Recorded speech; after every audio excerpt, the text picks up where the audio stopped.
Hello, and welcome back to The Gentleman Psychic. Welcome back to Story Time.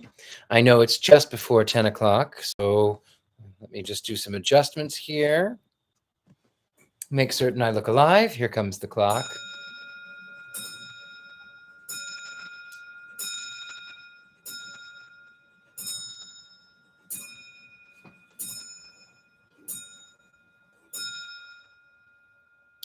Welcome, everybody. Welcome back to The Gentleman Psychic. Welcome back to Story Time. Sorry, I was just getting a message here and something out there distracted me. Let me just look and see what we have here. There we go. I would normally at this point, good evening, Mary Jane. I would normally at this point go over to all of my medias of social and the Book of Faces, and I would share this link. But alas, I am still banned from Facebook. I am banned from Facebook because I quoted Betty Davis, and they said that I was promoting violence. So I can't promote anything on that particular platform, and it definitely impedes my story time. We have 4 people here, so hello everybody. Those of you who are joining me, it really means the world to me that you are here. I know that you could be anywhere else, and I really appreciate you being here for story time.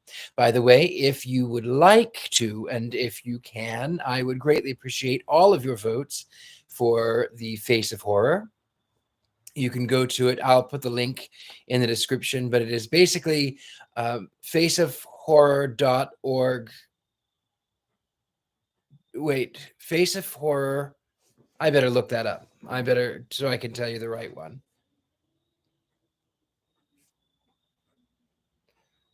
One moment. Let me tell you the right one. Okay. Where people vote. It is faceofhorror.org /2022 /Richard dash hyphen rather LAEL hyphen LILLARD. Faceofhorror.org /2022 /Richard hyphen Lale hyphen Lillard. That's where you would go. John Maxwell, good evening. Mary Jane, good evening. Again, it's going to be probably very small tonight. Angela, hello, welcome. Good to have you here. My friends that are here, it is good to see you. And I would read if there were only one of you or if there were none of you. So thank you so much for being here with me tonight. I so appreciate it. October is going to be my busy month. We are coming into, of course, my season where I'm always myself, but it seems like in October all of the plebeians they want what I do. They want things that are slightly sinister and slightly scary and slightly nostalgic. And I will tell you something that happened today that was kind of funny. A woman approached me and she said, "You remind me of, have you ever been," and I quote, this is me quoting. She says, "You remind me of, and have you ever been, maybe, maybe they changed the name, but it used to be Walt Disney World, and then they have this ride called the Tower of Terror, but I think they changed it to MGM. I didn't correct her, of course. I know that it is still Walt Disney World, and MGM is a completely different thing.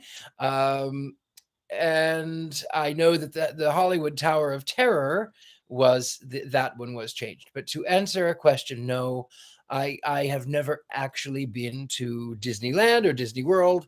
It's not really my thing. I did go once or twice, but like just inside the park when I lived in LA.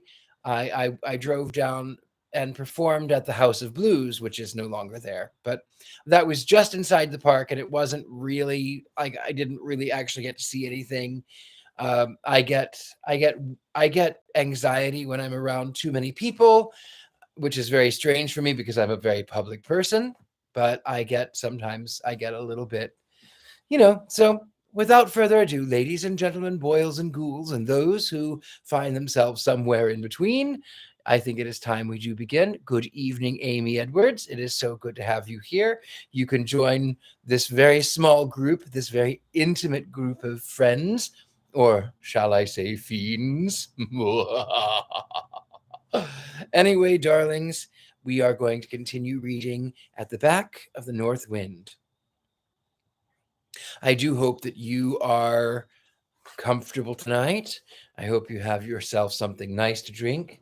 Now, I have decided tonight I'm going to skip my water and I'm going to go for something a little bit more exciting. Um, I was going to have an alcoholic libation, but I decided to go with a virgin. Virgins are so hard to find these days. Anyway, without further ado, my delightful fiends. Mimosa? No, this is actually just pineapple juice. It's a pineapple juice. Alcoholic libations, I have had once in a while. I still do once in a great, great while, but I have a very delicate disposition.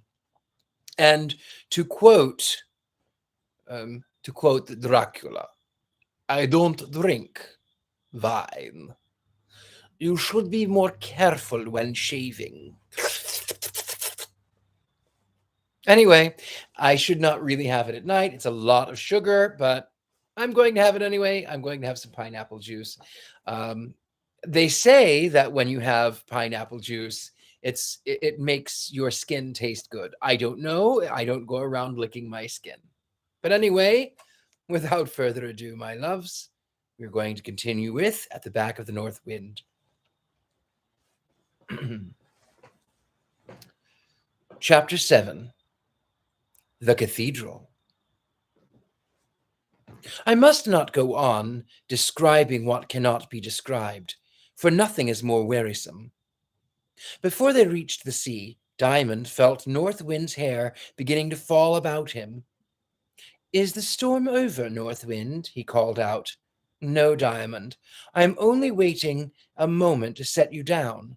You would not like to see the ship sunk, and I am going to give you a place to stop in till I come back for you." "Oh, thank you," said Diamond. "I shall be sorry to leave you, North Wind, but I would rather not see the ship go down, and I'm afraid the poor people will cry, and I should hear them. Oh, dear. There are a good many passengers on board, and to tell the truth, Diamond, I don't care about your hearing the cry you speak of. I am afraid you would not get it out of your little head again for a long time." "But how can you bear it then, North Wind? For I am sure you are kind. I shall never doubt that again." "I will tell you how I am able to bear it, Diamond. I am always hearing through every noise, through all the noise I am making myself even, the sound of far-off song. I do not exactly know where it is, or what it means, and I don't hear much of it, only the odor of its music, as it were, flitting across the great billows of the ocean outside this air in which I make such a storm. But what I do hear is quite enough to make me able to bear the cry from the drowning ship. So it would you if you could hear it." "No, it wouldn't," returned Diamond stoutly, "for they wouldn't hear the music of the faraway song, and if they did, it wouldn't do them any good. You see, you and I are not going to be drowned, and so we might enjoy it." "But you've never heard the psalm, and you don't know what it is like. Somehow, I can't say how, it tells me that all is right, that is coming to swallow up all cries." "But that won't do any good. The people, I mean," persisted Diamond. It must," said the North Wind hurriedly. "It wouldn't be the song it seems to be if it did not swallow up all the fear and the pain too, and set them singing it themselves with the rest. I am sure it will. And you know, ever since I knew I had hair, that is, ever since it began to go out and away, That song has been coming nearer and nearer. Only I must say it was some 1,000 years before I heard it. But how can you say it was coming nearer when you did not hear it? Asked doubting little Diamond. Since I began to hear it, I know it's growing louder. Therefore, I judge it was coming nearer and nearer until I did not hear it first. I'm not so very old, you know, a few 1,000 years only, and I was quite a baby when I heard the noise first. But I knew it must come from the voices of people ever so much older and wiser than I was. I can't sing at all, except now and then, and I can never tell my song is going to be. I only know what it is after I have sung it. But this will never do. Will you stop here? I can't see anywhere to stop, said Diamond. Your hair is all down like a darkness, and I can't see through it if I knock my eyes into it ever so much. Look then, said North Wind, and, with one sweep of her great white arm, she swept yards of deep darkness like a great curtain from before the face of the boy. And lo, it was a blue night, lit up with stars. Where it did not shine with stars, it shimmered with the milk of the stars, except where, just opposite to Diamond's face, the grey towers of a cathedral blotted out each of its own shape of the sky and stars. "Oh, what's that?" cried Diamond, struck with a kind of terror, for he had never seen a cathedral, and it rose before him with an awful reality in the midst of the wide spaces, conquering emptiness with grandeur. "A very good place for you to wait in," said North Wind, "but we shall go in, and you shall judge for yourself." There was an open door in the middle of one of the towers, leading out upon the roof, and through it they pressed. Then North Wind set Diamond on his feet, and he found himself at the top of the stone stair, which went twisting away down into the darkness. For only a little light came in at the door. It was enough, however, to allow Diamond to see that the North Wind stood beside him. He looked up to find her face, and saw that she was no longer a beautiful giantess, but a tall, gracious lady he liked best to see. She took his hand, and, giving him the broad part of the spiral stair to walk on, led him down a good way. Then, opening another little door, led him out upon a narrow gallery that ran all around the central part of the church. On the ledges of the windows of this clerestory, and through the openings in the parts of the wall that divided the windows from each other. It was very narrow, and except when they were passing through the wall, Diamond saw nothing to keep him from falling into the church. It lay below him like a great silent gulf, hollowed in stone, and he held his breath for fear as he looked down.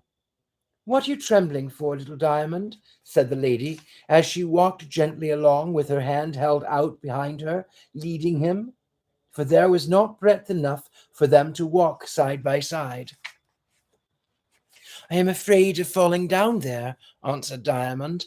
"It is so deep down." "Yes, rather," answered North Wind. "But you were 100 times higher a few minutes ago." "Ah, yes, but somebody's arm was about me then," said Diamond, putting his little mouth to the beautiful cold hand that had hold of his. "What a dear little warm mouth you've got," said North Wind. "It's a pity you should talk nonsense with it. Don't you know I have a hold of you?" "Yes, but I'm walking on my own legs, and they might slip. I can't trust myself so well as your arms." "But I have hold of you. I tell you, foolish child." "Yes, but somehow I can't feel comfortable."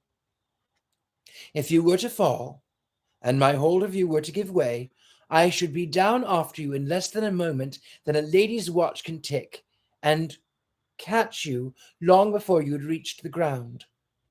"I don't like it, though," said Diamond.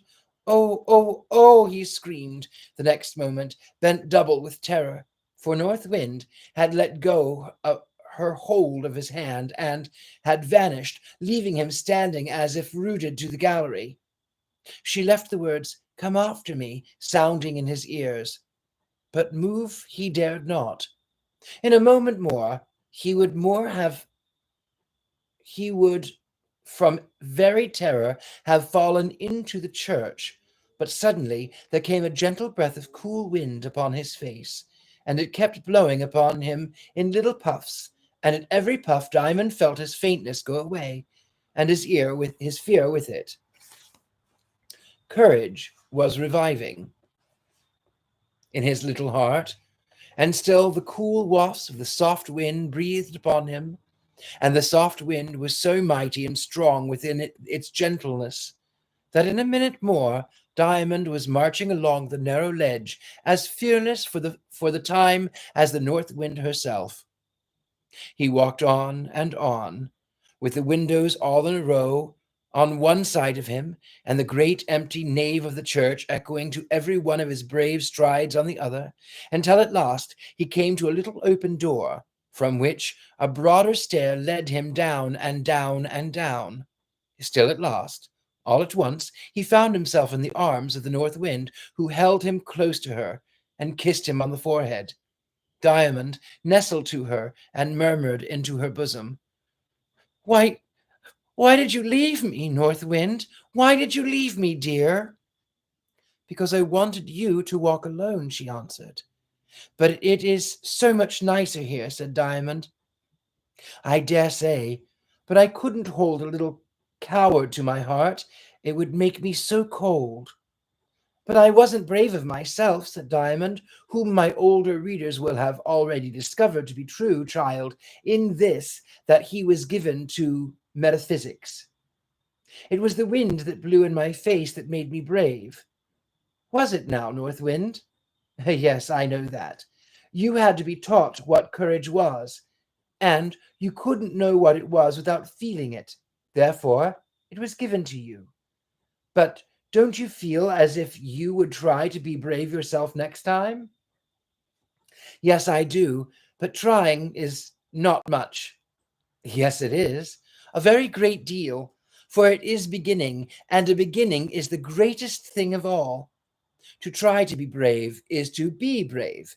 The coward who tries to be brave is before the man who is brave because he is made so and never had to try." "How kind you are, North Wind." "I am only just. All kindness is but justice. We owe it." "I don't quite understand that." "Never mind. You will some day. There is no hurry about understanding it now." "Who blew the wind on me that made me brave?" "I did." "I didn't see you. Therefore, you can believe me." "Yes, yes, of course, but how was it that such a little breath could be so strong?" "That I don't know." "But you made it strong." "No, I only blew it." "I knew it would make you strong, just as it did the man in the boat, you remember. But how my breath has that power, I cannot tell. It was put into it what was made. That is all I know. But really I must be going about my work." "Ah, poor ship. I wish you would stop here and let the poor ship go." "That I dare not do." "Will you stop here till I come back?" "Yes, you won't be long. Not longer than I can help. Trust me, you shall get home before the morning." In a moment, North Wind was gone, and the next, Diamond heard a moaning about the church, which grew and grew to a roaring. The storm was up again, and he knew that North Wind's hair was flying. The church was dark. Only a little light came through the windows, which were almost all of the precious old stained glass, which is so much lovelier than the new. But Diamond could not see how beautiful they were, for there was not enough light in the stars to show the colors of them. He could only just distinguish them from the walls. He looked up, but could not see the gallery along which he had passed. He could only tell where it was far up by a faint glimmer of the windows of the celestry, whose sills made part of it. The church grew very lonely about him, and he began to feel like a child whose mother has forsaken it. Only he knew that to be left alone is not always to be forsaken. He began to feel his way about this place, and for a while went wandering up and down. his little footsteps walked little answering echoes in the great house. It wasn't too big to mind him. It was as if the church knew he was there and meant to make itself his house. So it went on giving back an answer to every step until at length Diamond thought he should like to say something out loud and see what the church would answer. But he found he was afraid to speak. He could not utter a word for fear of the loneliness. Perhaps it was as well that he did not, for the sound of a spoken word would have made him feel the place yet more deserted and empty. But he thought he could sing. He was fond of singing, and at home he used to sing to tunes of his own, all the nursery rhymes he knew, so he began to try Hey Diddle Diddle, but it wouldn't do. Then he tried Little Boy Blue, but it was no better. Neither would Sing a Song of Sixpence sing itself at all. Then he tried Poor Old Cockatoo, but he wouldn't do. They all sounded so silly, and he had never thought of them as silly before, so he was quiet and listened to the echoes that came out of the dark corners in an answer to the footsteps. At last, he gave a great sigh and said, I'm so tired. But he did not hear the gentle echo that answered from far away over his head, for at the same moment he came against the lowest of a few steps that stretched across the church, and fell down and hurt his arm. He cried a little first, and then crawled up the steps on his hands and knees. At the top he came to a little bit of carpet, on which he lay down, and where he lay staring at the dull window that rose nearly 100 feet above his head.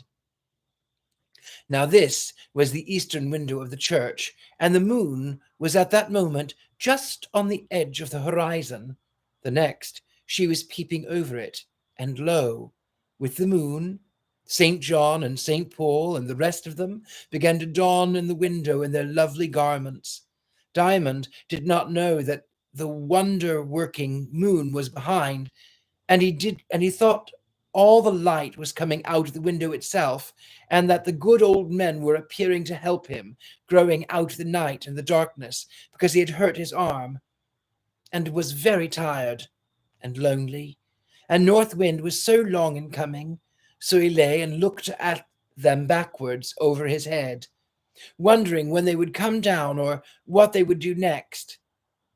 They were very dim, for the moonlight was not very strong for the colors, and he had had enough to do with his eyes trying to make out their shapes, so his eyes grew tired, and more tired, and his eyelids grew so heavy that they would keep tumbling down over his eyes.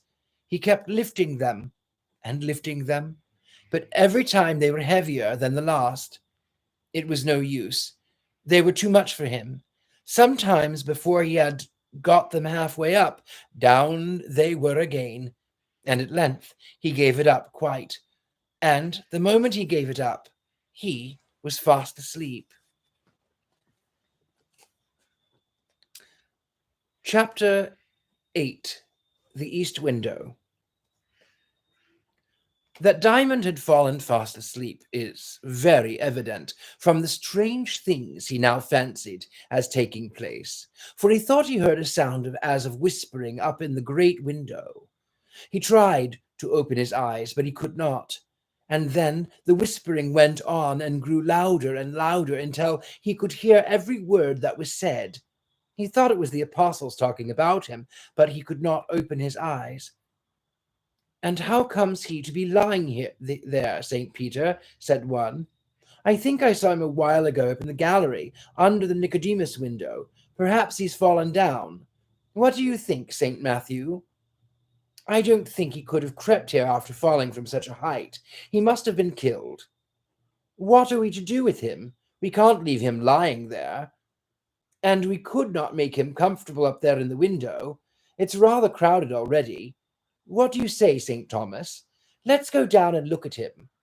There came a rustling and a chinking for some time, and then there was silence.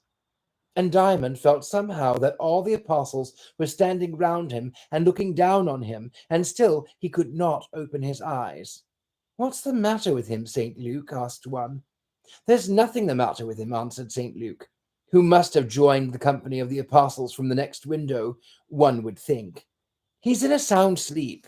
"I have it," cried another. "This one is of North Wind's tricks. She has caught him up and dropped him at our door, like a withered leaf or a foundling baby. I don't understand that woman's conduct, I must say. As if we hadn't enough to do with our money without going taking care of other people's children. That's not what our forefathers built cathedrals for." Now Diamond could not bear to hear such things against North Wind, who, he knew, never played anybody a trick. She was far too busy with her own work for that. He struggled hard to open his eyes, but without success. "She could consider that a church is not a place for pranks, not to mention that we live in it," said another. "It certainly is disrespectful of her, but she is always disrespectful. What right has she to bang at our windows as she's been doing the whole of this night? I dare say there is glass broken somewhere. I know my blue robe is in dreadful mess with the rain first and the dust after. It will cost me shillings to clean it." Then Diamond knew that they could not be apostles talking like this. They could only be sextons and vergers and such like, who got up at night and put on robes of deans and bishops and called each other grand names, as the foolish servants he had heard his father tell of call themselves lords and ladies, after their masters and mistresses. And he was so angry at their daring to abuse North Wind that he jumped up crying, "North Wind knows best what she's about. She has a good right to blow the cobwebs from your windows, for she was sent to do it. She sweeps them away from grander places, I can tell you, for I've been with her at it." This was what he began to say, but as he spoke, his eyes came wide open, and behold, there were neither apostles nor vergers there, not even a window with effigies of holy men in it, but a dark heap of hay all about him, and the little panes in the roof of his loft glimmering blue in the light of the morning. Old Diamond was coming awake down below in the stable. In a moment more he was on his feet and shaking himself so that young Diamond's bed trembled under him. "He's grand at shaking himself," said Diamond. "I wish I could shake myself like that, but then I can wash myself and he can't. What fun it would be to see old Diamond washing his face with his hooves and iron shoes. Wouldn't it be a picture?" So saying, he got up and dressed himself. Then he went out into the garden. There must have been a tremendous wind in the night, for although all was quiet now, there lay the little summer house crushed to the ground, and over it the great elm tree, which the wind had broken across, being much decayed in the middle. Diamond almost cried to see the wilderness of the green leaves, which used to be so far up in the blue air, tossing about in the breeze, and liking it best when the wind blew it most, now lying so near the ground, and without any hope of ever getting up into the air again. "I wonder how old the tree is," thought Diamond. "It must take a long time to get so near the sky as that poor tree was." "Yes, indeed," said a voice behind him, for Diamond had spoken the last words aloud. Diamond started, and, looking around, saw a clergyman, a brother of Mrs. Coleman, who happened to be visiting her. He was a great scholar, and was in the habit of rising early. "Who are you, my man?" he added. "Little Diamond," answered the boy. "Oh, I've heard of you. How do you come to be up so early?" "Because the sham apostles talked such nonsense, they waked me up." The clergyman started. Diamond saw that he had better have held his tongue, for he could not explain things. "You must have been dreaming, my little man," said he. "Dear, dear," he went on, looking at the tree, "there's been terrible work here. This is the north wind's doing. What a pity. I wish we lived in the back of it, I'm sure." "Where is that, sir?" asked Diamond. "Away in the Hyperborean regions," answered the clergyman, smiling. I never heard of that place, returned Diamond. I dare say not, answered the clergyman. But it is the tree had been there now, it would not have been blown down, for there is no wind there. But please, sir, if it had been there, said Diamond, we should not have had to be sorry for it. Certainly not. Then we shouldn't have had to be glad for it either. You're quite right, my boy, said the clergyman, looking at him very kindly as he turned away from the house with his eyes bent toward the earth. But Diamond thought within himself, I will ask North Wind next time I see her to take me to that country. I think she did speak about it once before. Chapter 9. How Diamond got to the back of the North Wind. When Diamond went home to breakfast, he found his father and mother already seated at the table. They were both busy with their bread and butter, but Diamond sat by himself down in his usual place. His mother looked up at him and, after watching him for a moment, said, I don't think the boy is looking very well, husband. Don't you? Well, I don't know. I think he looks pretty bobbish. How do you feel yourself, Diamond, my boy? Quite well, thank you, sir. At least I think I've got a little headache. There, I told you, said his father and mother both at once. The child's very poorly, added his mother. The child's quite well, added the father. And they both laughed. You see, said his mother, I had a letter from my sister at Sandwich. Sleepy old hole, said his father. Don't abuse the place. There's good people in it, said his mother. Right, old lady, returned his father. Only I don't believe there are more than 2 pair of carriage horses in the whole blessed place. Well, people can get to heaven without carriages, or coachmen either, husband. Not that I should like to go without my coachman, you know, but about the boy. What boy? That boy, there, staring at you. His goggly eyes. Goggly eyes. Have I got goggly eyes, mother? Asked Diamond, a little bit dismayed. Not too goggle, said his mother, who was quite proud of her boy's eyes, only did not want to make him vain. Not to goggle, but only you need to not stare. Well, what about him? Said his father. I told you I got a letter. Yes, from your sister, not from Diamond. Husband, you've got out of bed the wrong leg first this morning, I do believe. I always get out with both at once, said the father, laughing. Well, listen then. His aunt wants the boy to go down and see her. How he got to the back of go down and see her, and that's why you want to make out that he ain't looking well. No more he is. I think he better go. Well, I don't care if you can find the money, said his father. I'll manage that, said his mother, and so it was agreed that Diamond should go to Sandwich. I would not describe the preparations Diamond made. You would have thought he had been going on 3 months' voyage. Nor will I describe the journey, for our business is now at the place. He was met at the station by his aunt, a cheerful middle-aged woman, and conveyed in safety to the sleepy old town, as his father had called it, and no wonder that it was sleepy, for it was nearly dead of old age. Diamond went about staring with his beautiful goggly eyes at the quaint old streets and the shops and the houses. Everything looked very strange indeed, for here was a town abandoned by its nurse, the sea, like an old oyster left on the shore till it gaped for weariness. It used to be one of the 5 chief seaports in England, but it began to hold itself too high, and the consequence was the sea grew less and less intimate with it, gradually drew back and kept more to itself, till at length it left it high and dry. Sandwich was a seaport no more. The sea went on with its own tide business a long way off and forgot it. Of course, it went to sleep and had no more to do with ships.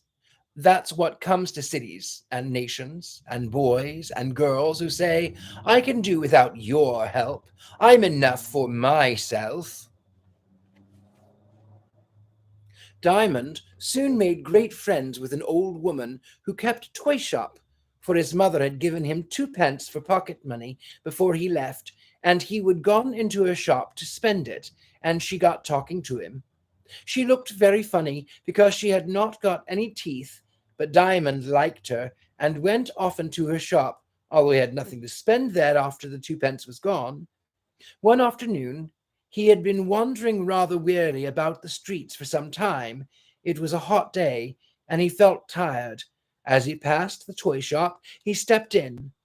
"Please, may I sit down for a minute on this box?" he said, thinking the old woman was somewhere in the shop. But he got no answer, and sat down without one. Around him were a great many toys of all prices, from a penny up to shillings. All at once he heard a gentle whirring somewhere amongst them. It made him start and look behind him. There were the sails of windmill going round and round, almost close to his ear. He thought at first it must be one of those toys which are wound up and go with clockwork, but no, it was a common penny toy, with the windmill at the end of the whistle, and when the whistle blows, the windmill goes. But the wonder was that there was no one at the whistle end blowing. And yet the sails were turning round and round, now faster, now slower, now faster again. "What can it mean?" said Diamond aloud. "It means me," said the tiniest voice he had ever heard. "Who are you, please?" asked Diamond. "Who, really? I begin to be ashamed of you," said the voice. "I wonder how long it will be before you know me, or how often I might take you in before you got sharp enough to suspect me. You are as bad as a baby that doesn't know his mother in a new bonnet." "Not quite so bad as that, dear North Wind," said Diamond, "for I didn't see you at all, and indeed I don't see you yet, although I recognize your voice. Do grow a little, please." "Not a hair's breadth," said the voice, and it was the smallest voice that he ever heard.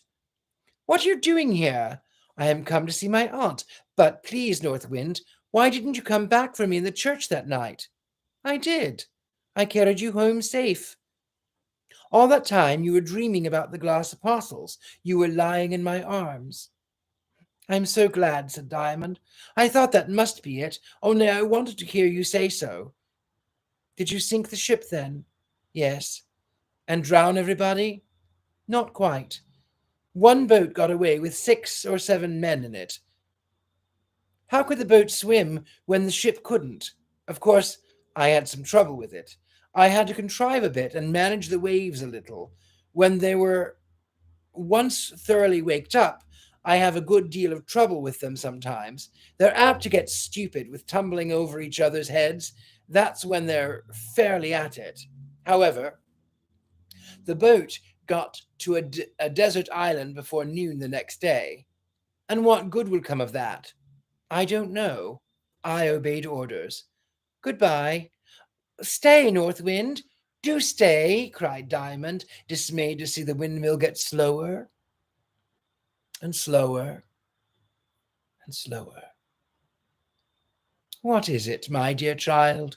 said the North Wind, and the windmill began turning again so swiftly that Diamond could scarcely see it. "What a big voice you've got, and what a noise you do make with it! What is it you want? I have little to do, but that little must be done." "I want you to take me to the country at the back of the North Wind." "That's not so easy," said North Wind, and was silent for so long that Diamond thought she was gone indeed. But after he had quite given her up, the voice began again. "I almost wish old Herodotus had held his tongue about it, much he knew of it." "Why do you wish that, North Wind?" "Because then that clergyman would never have heard of it, and set you wanting to go. But we shall see. We shall see. You must go home now, my dear, for you don't seem very well, and I'll see what can be done for you. Don't wait for me.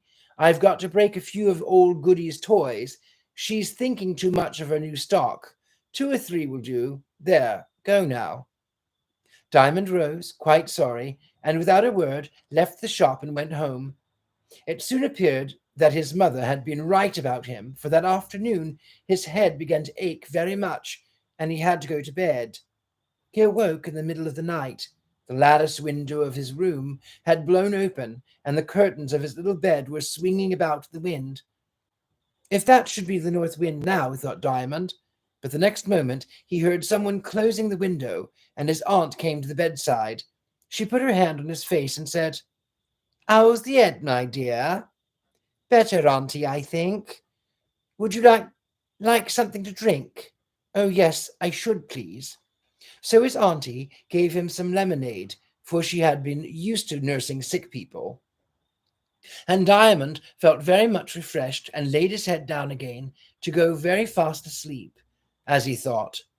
And so he did, but only to come awake again, as a fresh burst of wind blew the lattice open a second time. The second moment he found himself in a cloud of North Wind's hair, with her beautiful face set in it like a moon bending over him.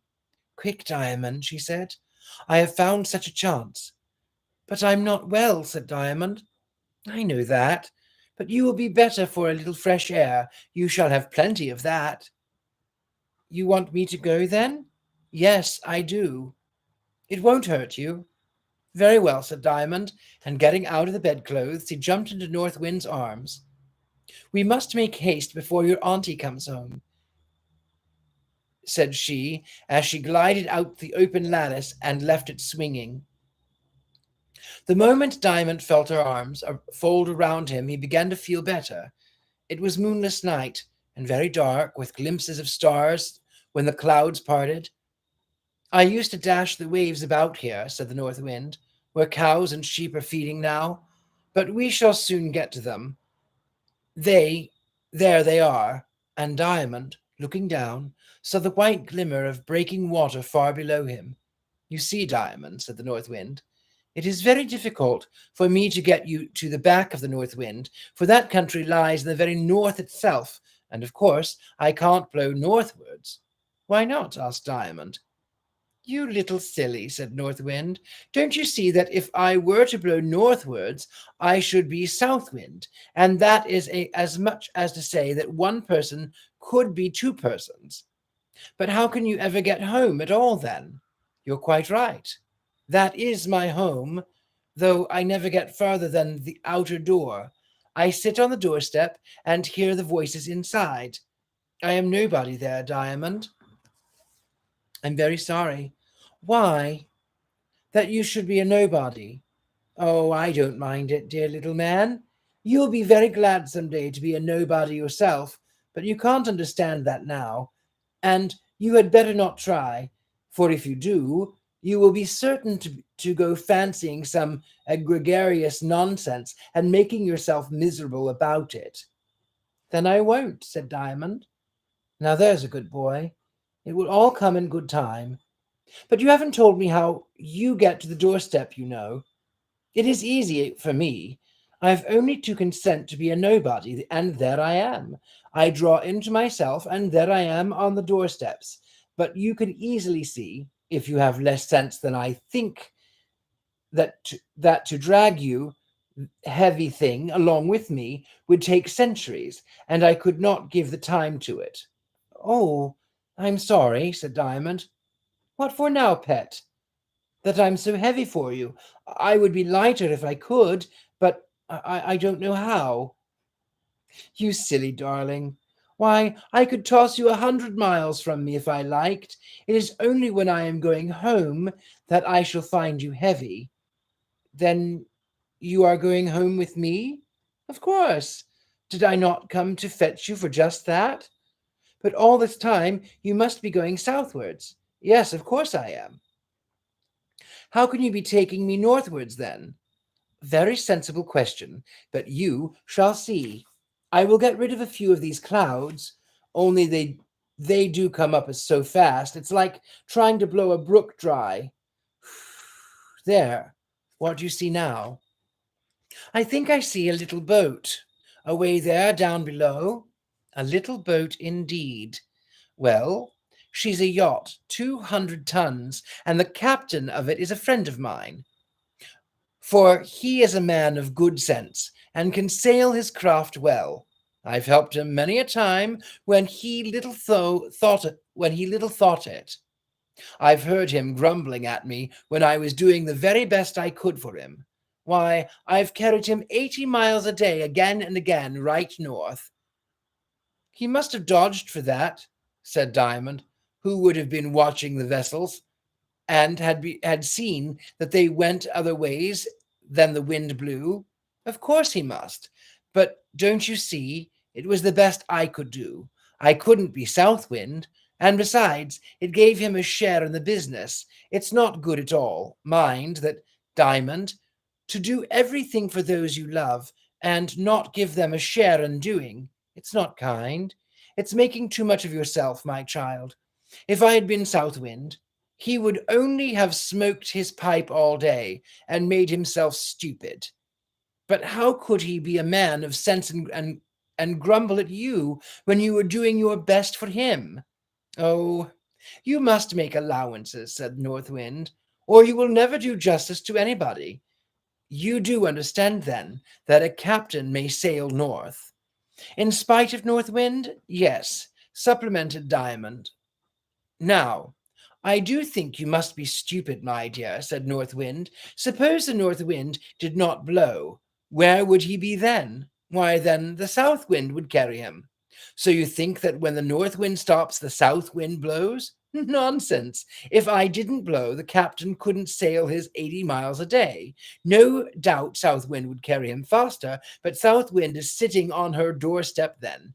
And if I stopped there, would be a dead calm. So you are all wrong to say he can sail north in spite of me. He sails north by my help, and my help alone. You see that, Diamond? Yes, I do, North Wind. I am stupid, but I don't want to be stupid. Now there's a good boy. I am going to blow you north in that little craft, one of the finest that ever sailed the sea. Here we are, right over it. I shall be blowing against you. You will be sailing against me, and all will be just as we want it. The captain won't get on so fast as he would like, but he will get on, and so shall we. I'm just going to put you on board. Do you see the front in the tiller, that thing the man is working? Now, to one side, now to the other, a round thing like a top of a drum? Yes, said Diamond. Below that is where they keep their spare sails, and some stores of that sort. I'm going to blow that cover off. The same moment I will drop you on deck, you must tumble in. Don't be afraid. It's of no depth, and you will not fall. You will fall and roll on the sailcloth. You will find it nice and warm and dry, only dark, and you will know I am near you by every roll and pitch of the vessel. Coil yourself up and go to sleep. The yacht shall be my cradle, and you shall be my baby. Thank you, dear North Wind. I'm not a bit afraid, said Diamond. In a moment they were on a level with bulwarks, and North Wind sent hatch of the after store rattling away over the deck to the leeward. The next, Diamond found himself in the dark, for he had tumbled through the hole as North Wind had told him, and the cover was replaced over his head. Anyway, he went rolling to leeward, for the wind began all at once to blow hard, and he heard the call of the captain and the loud trampling of men over his head as they hauled at the main sheet to get the boom on board, that they might take in reef in the mainsail. Diamond felt about until he found what seemed the most comfortable place, and there he snuggled down and lay. Hours after hours, a great many of them, went by, and still Diamond lay there. He never felt in the least tired or impatient, for a strange pleasure filled his heart. The straining of the masts, the creaking of the boom, the singing of the ropes, the banging of the blocks as they put the vessel about, all fell in with the roaring of the wind above, the surge of the waves past her sides, and the thud with which every now and then one would strike her, while through it all Diamond could hear the gurgling, rippling, talking flow, talking flow of the water against her planks as she slipped through it, lying now on this side, Now on that, like a subdued air running through the grand music of the north wind, was making about him to keep him from tiring as they sped on towards the country at the back of her doorstep. How long this lasted, Diamond had no idea. He seemed to fall asleep sometimes. Only through the sleep he heard the sounds going on. At length, the weather seemed to get worse. The confusion and trampling of feet grew more frequent over his head.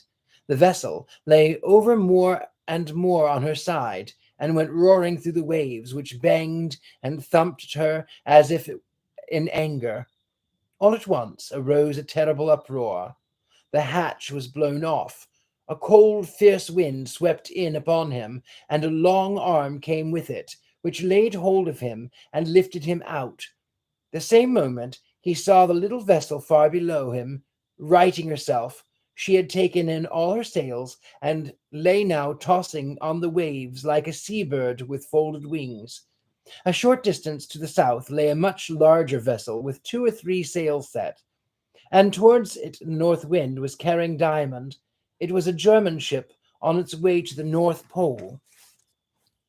"That vessel down there will give us a lift now," said North Wind, "and after that I must do the best I can." She managed to hide him amongst the flags of the big ship, which were all snugly stowed away, and on they sped towards the north. At length, one night she whispered in his ear, "Come on deck, Diamond."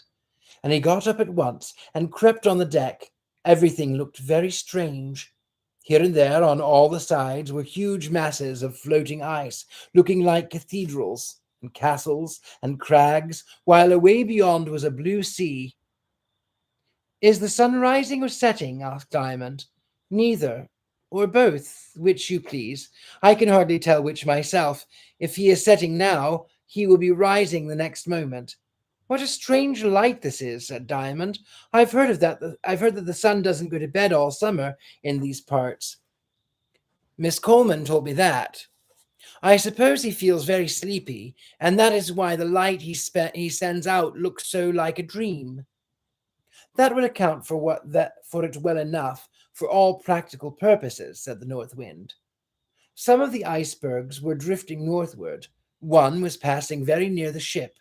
North Wind seized Diamond, and with a single bound lighted on one of them, a huge thing with sharp pinnacles and great clefts. The same instant a wind began to blow from the south. North Wind hurried Diamond down the north side of the iceberg, stepping by its jags and splintering, for this berg had never got far enough south to be melted and smoothed by the summer sun.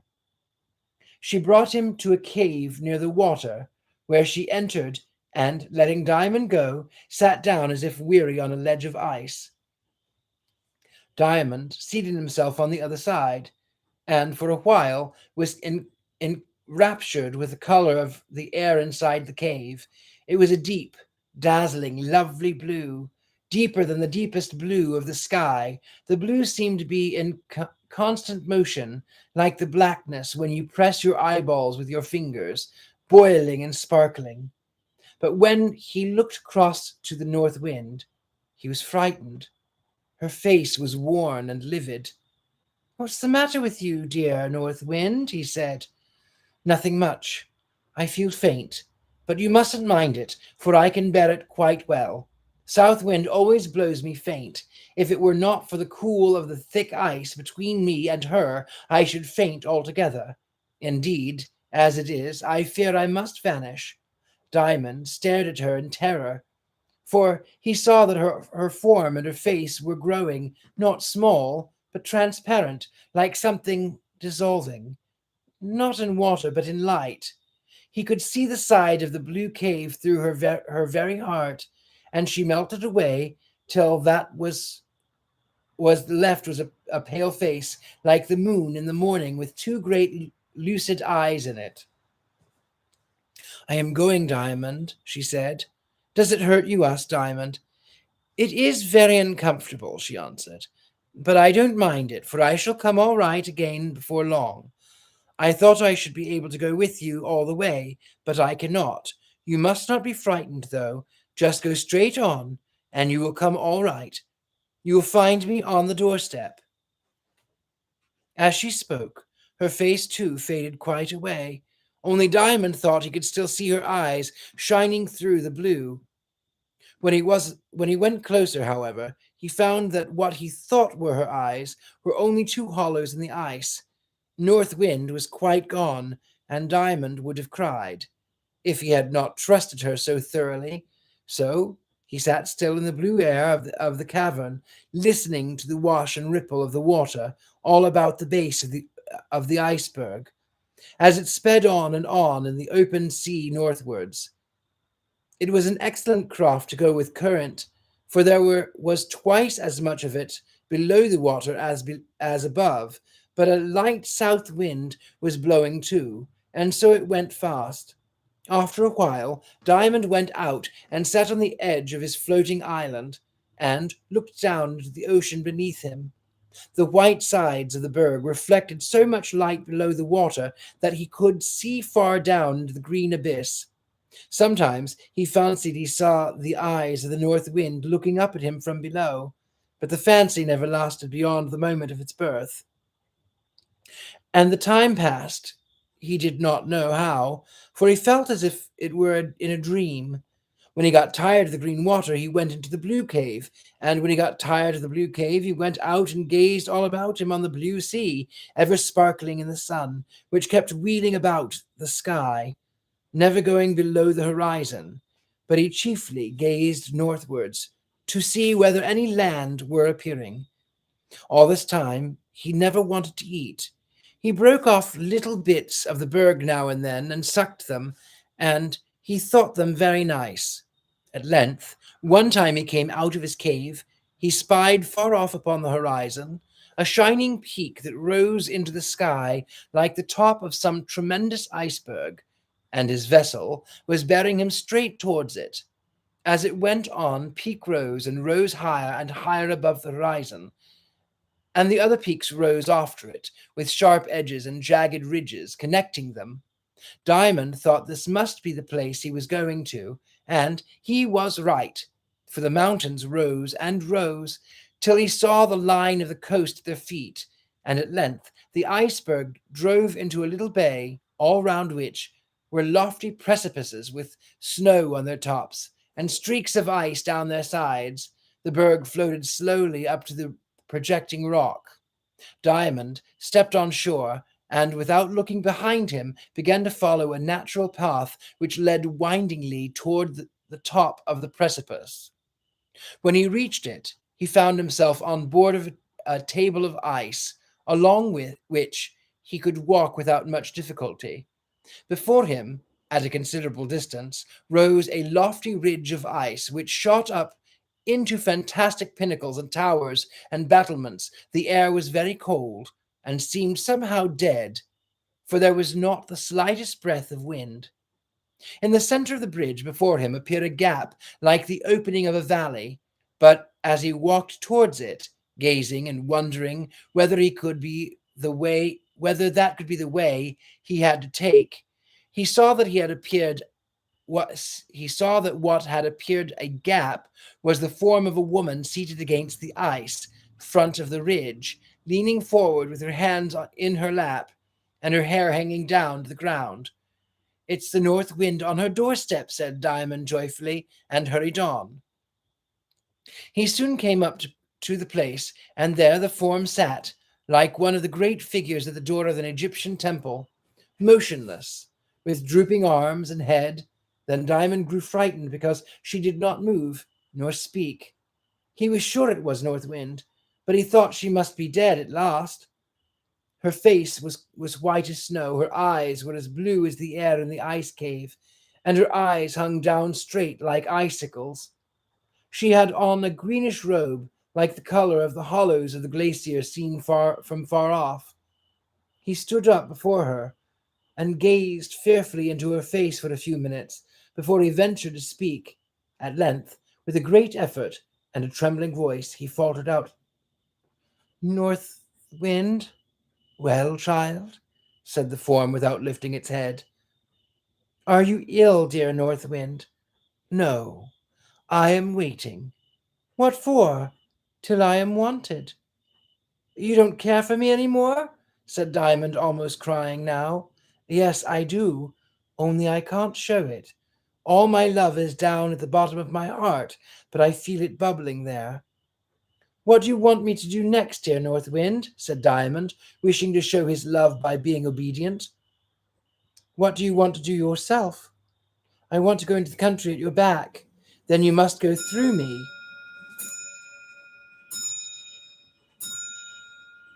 One moment.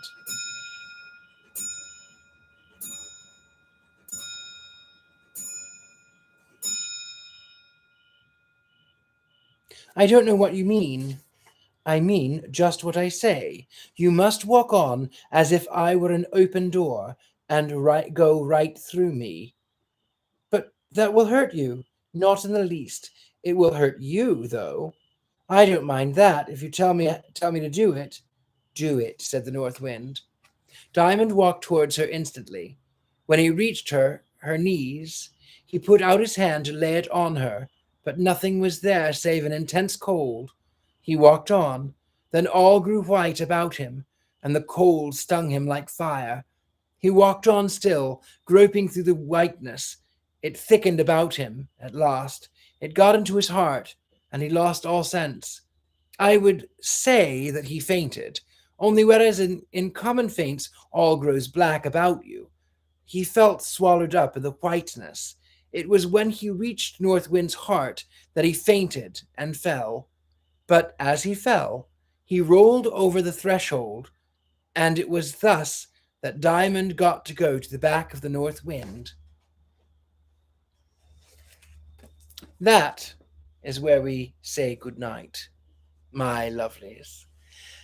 Let me go back and look here at some of the friends. Nekapika, welcome, my friend. Jennifer says, thank you very much, Janine. Janine, I appreciate that. Shrouded Grove, that's a really lovely looking book. Thank you so much. I wonder where do you find such things? This was given to me from a friend, Lauren Morgan Richards. Hello, my friend. Good, exciting news from him. Check out my brother, Lauren Morgan Richards, on his page, and the Goodbye Family. That's a really important thing. Major news there. Check out tomorrow. He's got another video coming out, so that's a wonderful thing. Royal Princess, good evening. Thank you so much.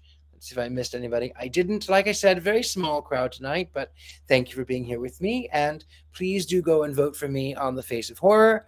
I really appreciate all of your votes. It is important for me that you continue to vote. It really means the world that you do. With that, my lovelies, I bid you a most beautiful night rest, and I shall see you. I was going to say on the morrow, but I shall see you next week when we do story time, and I will see some of you on the morrow and some of you on Sunday when you are taking my class with University Magicus. All right, my lovelies. With that, I am bound for the hay, as they say, and thank you very much for joining me. Love to each and every one of you. Bonne nuit. Good night.